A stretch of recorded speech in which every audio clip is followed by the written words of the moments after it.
پیشرس جونک کی واپسی اور زہریلی تصویر کے بعد بے باکوں کی تلاش ملاحظہ فرمائیے۔ یہ اس سلسلے کی آخری کتاب ہے۔ جونک کی واپسی مادام نشیکا کی مکمل کہانی تھی۔ زہریلی تصویر میں پروفیسر راشد کا قصہ تھا۔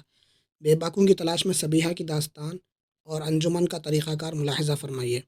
مجھے یقین ہے کہ صبیحہ کا کردار پسند کیا جائے گا۔ وہ ایک ہلکی قسم کی اذیت پسندی کی شکار ہے۔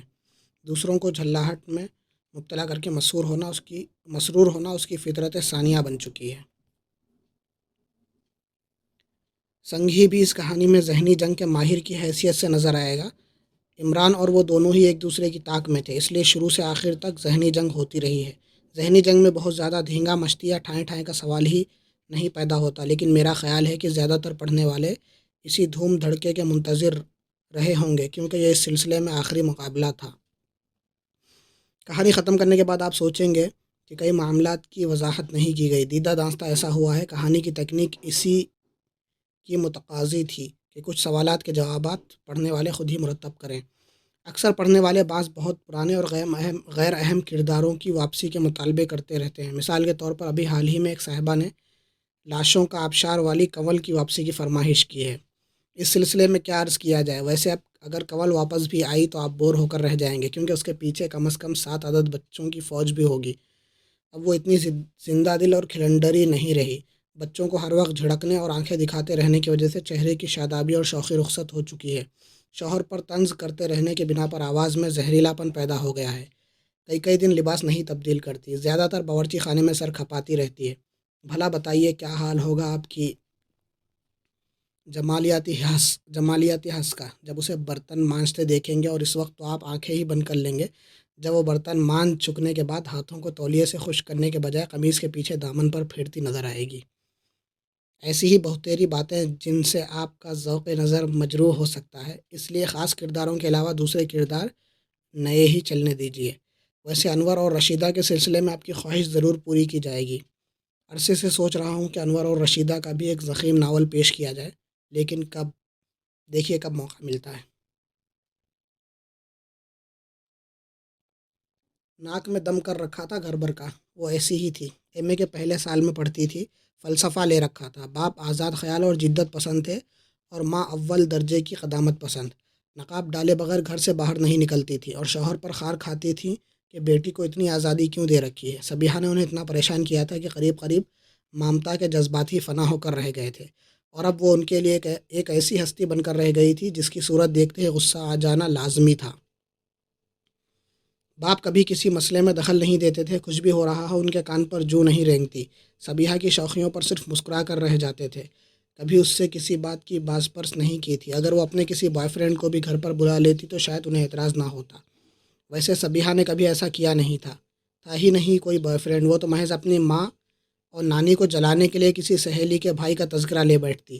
وہ چیختی چلاتی اور صبیحہ بڑی سنجیدگی سے کہتی، ارے بس دوستی ہے ان سے، کوئی میرے عاشق تھوڑے ہی ہیں۔ ماں لفظ عاشق پر ہزاروں سلواتیں سناتی اور کہتی، ارے کمبخت، یہ تو بازاری عورتوں کے سے انداز میں کیوں باتیں کرنے لگتی ہے۔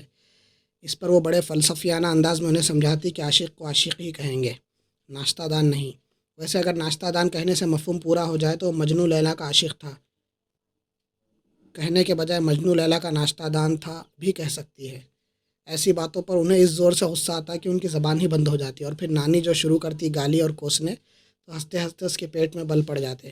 نئی اصطلاحیں سننے میں آتی، وہ آدھی اردو اور آدھی پوربی میں ویسے بھی گفتگو کرتی۔ غصے کی حالت میں پوربی اور اردو کچھ اس طرح گڈ مڈ ہوتی کہ ایک تیسری زبان عالم وجود میں آ جاتی، جسے شاید وہ خود بھی نہ سمجھ پاتی۔ صبیحہ دوسروں کو چڑھانے میں خاص قسم کی لذت محسوس کرتی تھی۔ جب کسی کو اپنی باتوں پر جھنجھلاہٹ میں مبتلا دیکھتی تو اسے ایسا محسوس ہوتا جیسے سارے جسم میں ہلکی سرور انگیز سی گدگدی ہو رہی ہو۔ جس دن اسے کوئی ایسا موقع نصیب نہ ہوتا، بجھی سی رہتی، کسی کام میں دل ہی نہ لگتا، لوگوں کو جھلاہٹ میں مبتلا کرنے کے لیے نئی حرکتیں کرتی، یہ سوچے سمجھے بغیر کہ ان کا انجام کہیں کسی حادثے کی شکل میں نہ ظاہر ہو۔ آج تو ایسی حرکت کر گزری تھی کہ جس کے بنا پر کسی بھی کنواری لڑکی کی شامت بلا علم و اطلاع آ سکتی تھی۔ اپنے فرضی عاشق کی طرف سے خود ہی ایک خط لکھ ڈالا تھا، کئی طرح کے انداز تحریر پر قادر تھی، لہٰذا ماں کے دھوکہ کھا جانے میں کوئی شبہ ہی نہیں تھا۔ یہ خط ایسی جگہ رکھا گیا جہاں ماں یا نانی کی نظر ضرور پڑے۔ اس نے اپنے فرضی عاشق کی طرف سے لکھا تھا، حد سے زیادہ پیاری صبیحہ، تم سے ملنے کی کوئی صورت نہیں رہی، تم 3 دن سے یونیورسٹی کیوں نہیں آ رہی؟ متواتر 3 راتوں سے جاگ رہا ہوں، کیا کروں سمجھ میں نہیں آتا، جس دن تم سے ملاقات نہیں ہوتی کسی کام میں جی نہیں لگتا۔ تمہارے گھر آتا مگر تم پہلے ہی بتا چکی ہو کہ والدہ صاحبہ بڑی جلاد ہیں، لہٰذا ہمت نہیں پڑتی۔ ویسے کیا یہ ممکن نہیں کہ تمہارے بنگلے کے کمپاؤنڈ کی دیوار پھلانگ کر اندر چلا آؤں؟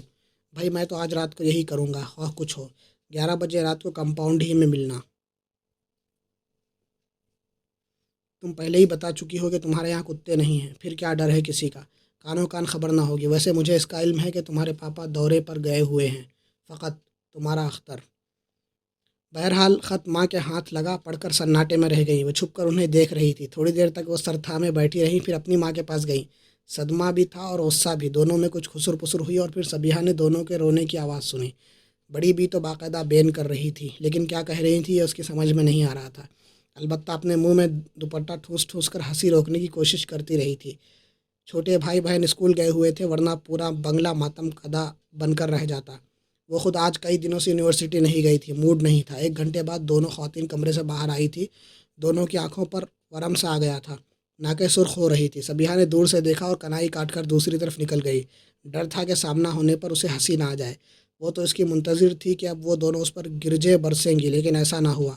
شام تک انہوں نے اس سے کوئی بات نہ کی، بس قہر آلود نظروں سے گھورتی رہیں۔ البتہ صبیحہ نے محسوس کیا کہ تینوں ملازموں کو کچھ خاص قسم کی ہدایات دی جا رہی ہیں۔ وہ سمجھ گئی کہ دونوں خواتین کی یہ خاموشی کسی بڑے طوفان کا پیش خیمہ ثابت ہوگی۔ پھر ہنسی کے مارے اس کا برا حال ہو گیا۔ شاید وہ دونوں اس کے خیالی دوست کو گھیرنے کی اسکیم بنا رہی تھی۔ اس نے سوچا مزہ آئے گا۔ تینوں ملازمین 11 بجے رات تک پائیں باغ میں چھپے بیٹھے رہیں گے اور یہ دونوں بار بار برآمدے میں نکل کر دیکھیں گی کہ شکار پھنس گیا یا نہیں۔ چھوٹے بھائی بہن اسکول سے آئے تو گھر میں سناٹا تھا۔ ان بیچاروں کو بھی تشویش ہو گئی ہوگی کہ آج یہ مچھلی بازار قبرستان کیوں بن گیا ہے۔ ان میں سے شاید کسی نے ماں سے پوچھ بھی لیا تھا کہ باجی کہاں ہے۔ بس پھر کیا تھا، شامت آ گئی اس کی۔ چٹاچٹ کئی تماچے پڑے، اس نے چنگاڑنا شروع کر دیا۔ پھر جو بھی دریافت حال کے لیے قریب آیا، 2 4 ہاتھ اس نے بھی کھائے۔ کان پڑی آواز نہیں سنائی دیتی تھی اور صبیحہ بڑے اطمینان سے اپنے کمرے میں لیٹی پڑھے ہوئے رسائل کے اشتہارات پڑھتی رہی۔ چھوٹا بھائی جس کی عمر 12 سال تھی، پتنگ بازی کے شوق میں مبتلا ہونے کے بنا پر پٹنے سے بچ گیا تھا۔ وہ اسکول سے آتے ہی پتنگ اور چرخی سنبھال کر چھت پر جا چڑھا تھا۔ بہرحال ہنگامہ فروغ ہونے کے بعد اسے بھی فکر ہوئی تھی کہ آخر ان سبوں کی پٹائی کس بنا پر ہوئی تھی۔ ماں یا نانی سے تو پوچھنے کی ہمت نہ پڑی، پٹنے والوں سے پوچھا لیکن وہ وجہ نہ بتا سکے۔ آخر صبیحہ سے ہی پوچھنا پڑا۔ کم بختی ہے تمہاری، صبیحہ آنکھیں نکال کر بولی۔ کیوں باجی، میں نے کیا کیا ہے؟ اگر میرے بڑے بھائی ہوتے تو بیچارے کیوں پٹتے؟ میں نہیں سمجھا باجی۔ ارے میرے بڑے بھائی ہوتے تو انہیں ہی میری شادی کی فکر ہوتی، پاپا کا تو نہیں ہے۔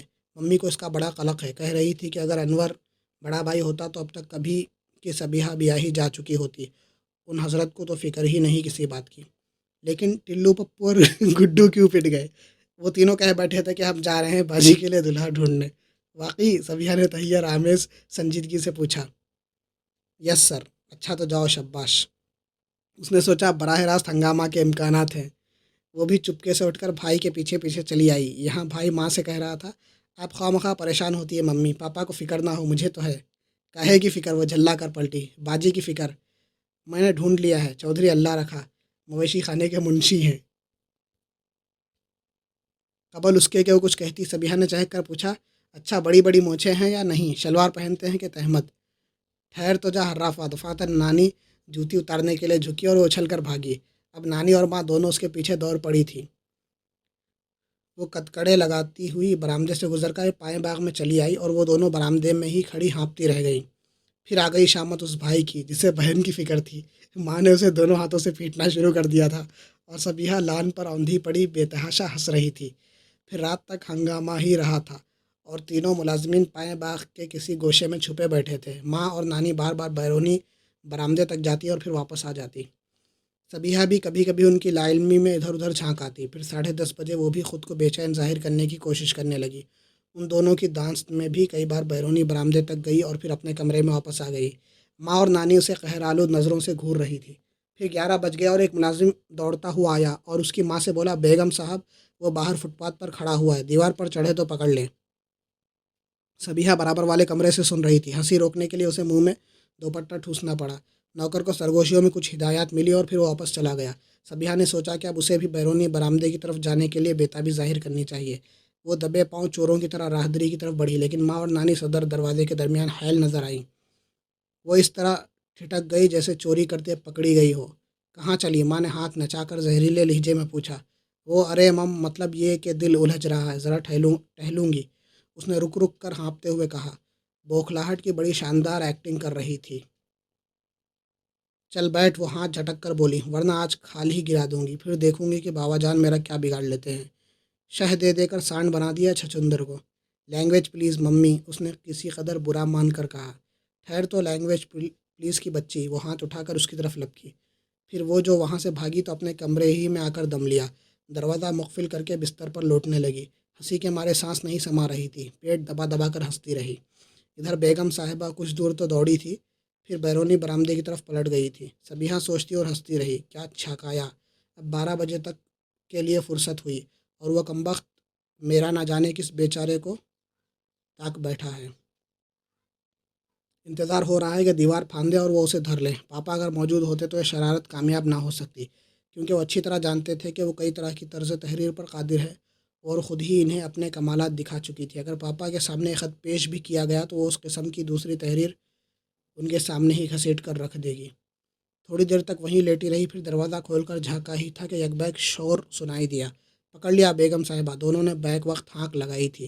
کہاں ہے بیگم صاحبہ نے بے ساختہ پوچھا۔ امیرہ نے سر پر چادر ڈال کر گھسیٹ لیا تھا۔ گرا جو چاروں شانے چت تو ہم لوگ چھاپ بیٹھے۔ کھوپڑی پر چادر باندھ کر گردن میں گرا لگا دی۔ یہ بھی نہ دیکھ سکا ہوگا کہ کس نے چادر ڈالی اور کس نے گھسیٹ مارا۔ پھر کیا کیا؟ بند کر دیا ہے سالے کو۔ صبیحہ نے سنا اور حواس باختہ ہو گئی، پتہ نہیں کسے پکڑ لیا کمبختوں نے۔ وہ بھی بوکھلا کر دور پڑی۔ کیا بات ہے، کیا ہوا، اس نے پوچھا۔ ابھی بتاتی ہوں، ماں نے دانت پیس کر کہا، پھر نوکر سے پوچھا کہاں ہے۔ بند کر دیا اسٹور میں۔ کسے بند کر دیا؟ صبیحہ بھی جھنجھلا گئی۔ نوکر نے بیگم صاحبہ کی طرف دیکھا، لیکن وہ کچھ کہے بغیر اسٹور روم کی طرف جھپٹتی چلی گئی۔ اسٹور روم کیا اچھا خاصا رہائش کا کمرہ تھا، جس میں فالتو کاٹھ کباڑ اور مودی خانے کا سامان بھرا رہتا تھا۔ صبیحہ بھی ان کے پیچھے ہی پیچھے چلی آئی۔ کھڑکی کی دوسری طرف ایک صحت مند اور وجیحہ نوجوان سلاخیں تھامے کھڑا احمقانہ انداز میں پلکیں جھپکا رہا تھا۔ اس کی ظاہری آن بان دیکھ کر بیگم صاحبہ بھی پل بھر کے لیے ٹھٹکی، پھر خود کو سنبھال کر سخت لہجے میں بولی، یہ کیا حرکت تھی؟ میں بھی نہیں سمجھ سکا محترمہ۔ صبیحہ ان کے پیچھے کھڑی وحشت زدہ نظروں سے اس آدمی کو گھورے جا رہی تھی، جو کافی وجیحہ ہونے کے باوجود بھی پرلے درجے کا احمق معلوم ہوتا تھا۔ تمہارا نام اختر ہے؟ بیگم صاحبہ اس کی نرم گفتاری پر شیر ہوتی ہوئی دہاڑی۔ چلیے اختر ہی سمجھ لیجئے، کیا فرق پڑتا ہے؟ تم ہمارے کمپاؤنڈ میں کیوں گھسے تھے؟ میں تو گھسیڑا گیا ہوں زبردستی کمپاؤنڈ میں۔ کیا بکواس ہے؟ جی ان سے پوچھ لیجئے جنہوں نے سر پر چادر ڈال کر مجھے اس حال کو پہنچایا ہے۔ کیوں؟ بیگم صاحبہ نوکروں کی طرف مڑی۔ جی گھسے نہیں تھے تو گھس ہی آتے، بڑی دیر سے پھاٹک کے سامنے فٹ پاتھ پر کھڑے تھے۔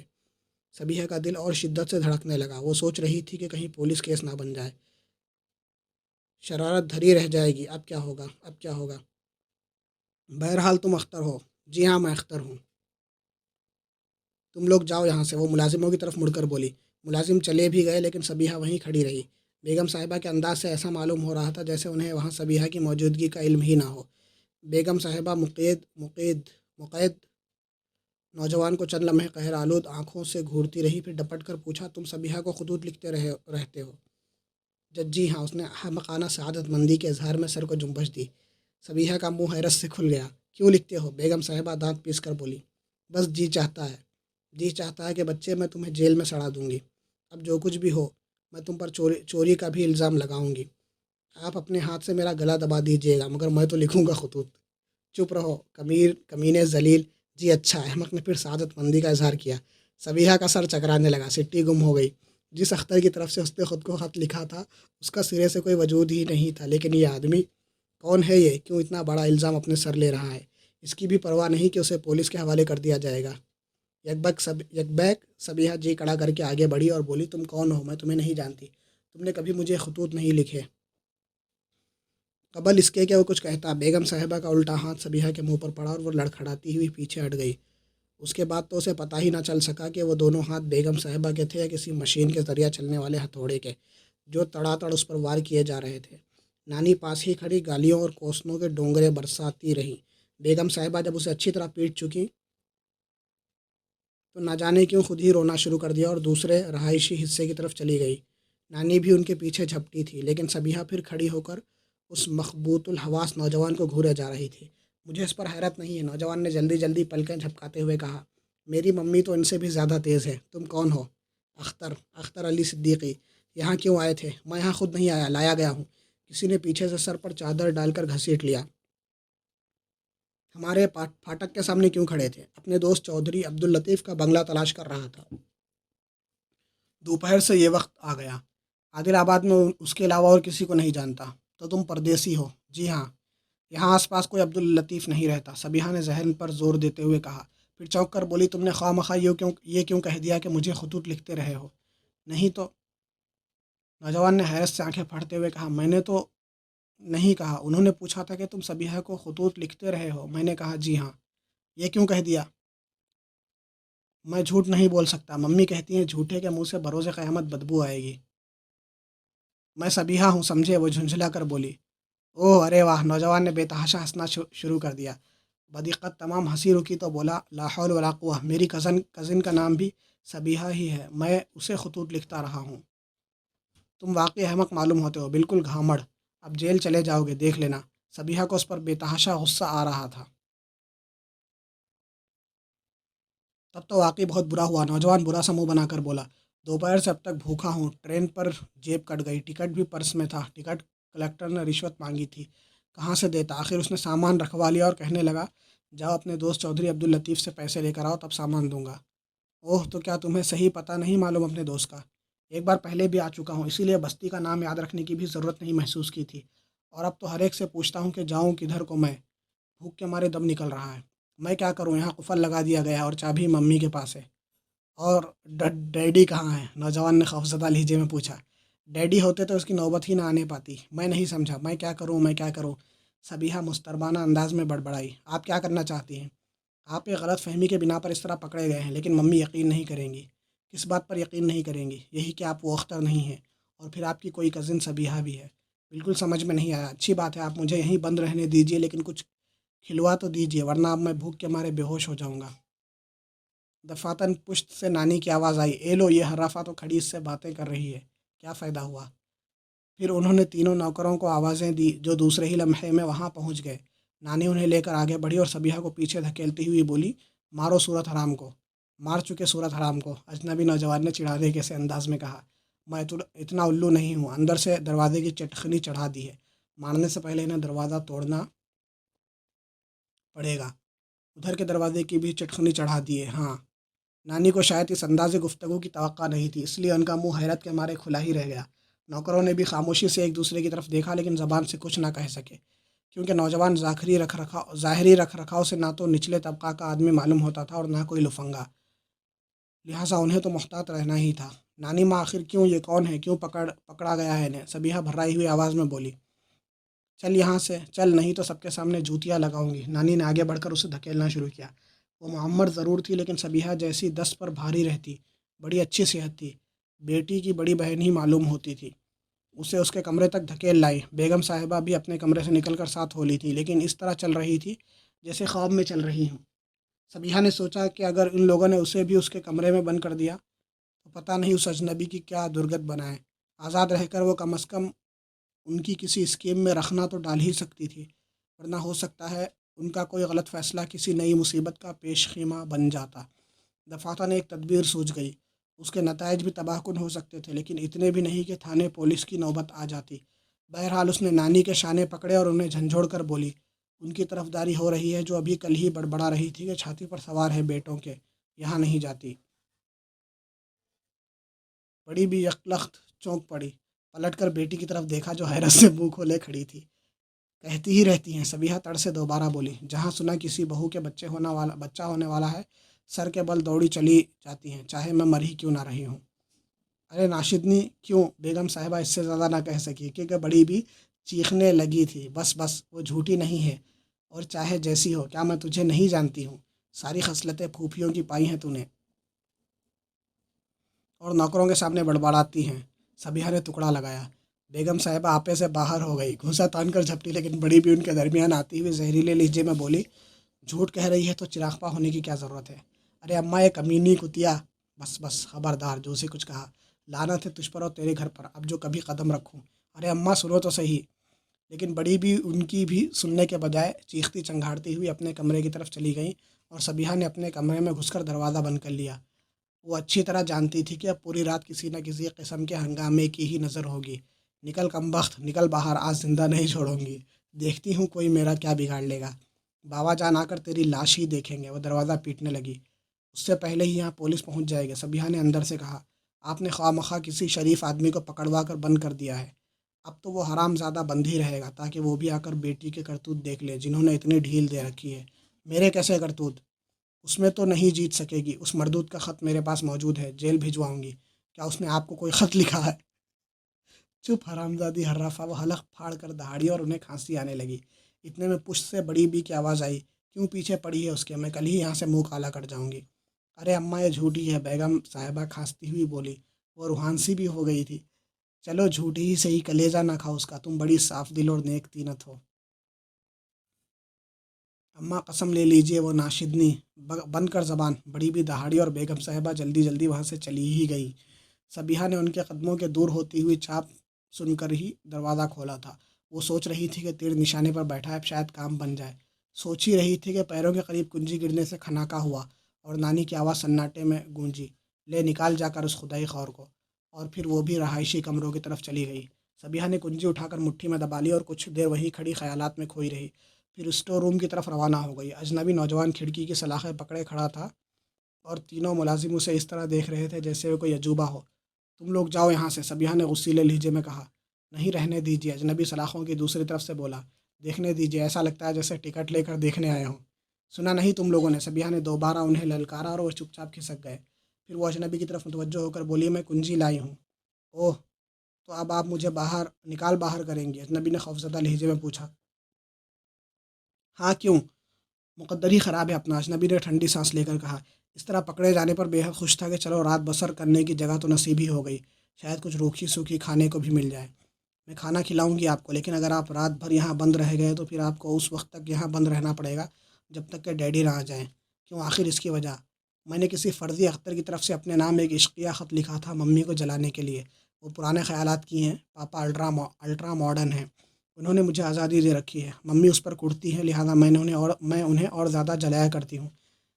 بہرحال میں نے اس خط میں لکھ دیا تھا کہ وہ یعنی اختر آج رات 11 بجے کمپاؤنڈ وال پھلانگ کر پائے باغ میں داخل ہوگا۔ مقصد یہ تھا کہ 11 بجے تک گھر میں چہل پہل رہے۔ خط ممی کے ہاتھ لگا کیونکہ اسے لگنا ہی تھا۔ اجنبی اسے تحیر آمیز نظروں سے گھورتا رہا تھا۔ وہ مسکرائی اور سلسلہ گفتگو جاری رکھا۔ اس طرح آپ ہنسے۔ اب وہ پاپا کو میرے کرتوت دکھانے کے لیے آپ کو ان کی واپسی تک قید رکھنا چاہتی ہیں۔ میں نہایت خوشی سے قید رہوں گا، نوجوان نے بڑے خلوص سے کہا۔ کیا آپ کے اوپری منزل بالکل خالی ہے؟ صبیحہ نے برا سا منہ بنا کر پوچھا۔ ہائے، پھر وہی سوال، اجنبی روحان سا ہو کر بڑبڑایا۔ کیا مطلب؟ پچھلی بار اسی سوال کے بنا پر انٹرویو میں رہ گیا، ورنہ نوکری ضرور مل جاتی۔ میں نہیں سمجھی۔ بس اسی سوال کا جواب نہیں دے سکا تھا، لہذا ملازمت نہیں ملی۔ یہ سوال کیا تھا کسی نے آپ سے؟